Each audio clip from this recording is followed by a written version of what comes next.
Sur toutes ces questions de société, vous avez aussi parlé beaucoup de ce que l'on appelait le mouvement MeToo, le mouvement de libération de la parole des femmes, que vous avez parfois dénigré, parfois salué lorsqu'il s'agissait de lever le silence qui a pesé sur des affaires. Non. La question, si, vous non, je ne l'ai jamais salué. Vous l'avez critiqué. Oui, vous l'avez pas salué. Vous avez dit parfois critiqué, parfois salué. Je ne l'ai jamais salué. Vous n'avez jamais salué le mouvement MeToo.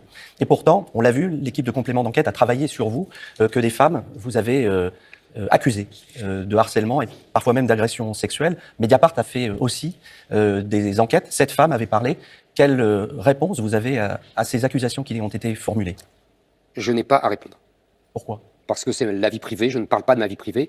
Ces femmes-là m'accusent, sans aucune preuve, comme ça, c'est parole contre parole. C'est repris par des journalistes militants de Mediapart. De complément d'enquête aussi. Si, je les connais, je les ai subis pendant des mois. Évidemment. Quand ça vous plaît pas, ils sont militants? Non, ça ne me plaît pas, ils sont militants.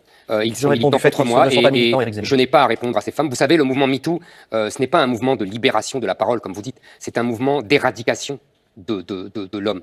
Je suis désolé. C'est un mouvement d'éradication de l'homme, absolument, le mouvement absolument, MeToo, Éric Zemmour. Ça a permis à des centaines de femmes de dire qu'elles avaient été agressées sexuellement. Mais moi, j'aimerais bien. En quoi ça éradique les hommes? J'aimerais bien qu'on établisse toutes les affaires célèbres.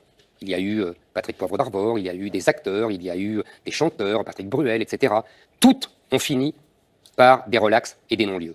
Et pendant ce temps-là, des hommes ont été salis, des hommes ont été insultés, et par des femmes qui toutes ont été finalement démenties par la justice. Harvey Weinstein a été condamné. Il n'y a pas 100% de relax dans ces affaires. Parce que moi, je veux bien qu'on accuse, mais il faut aussi être responsable.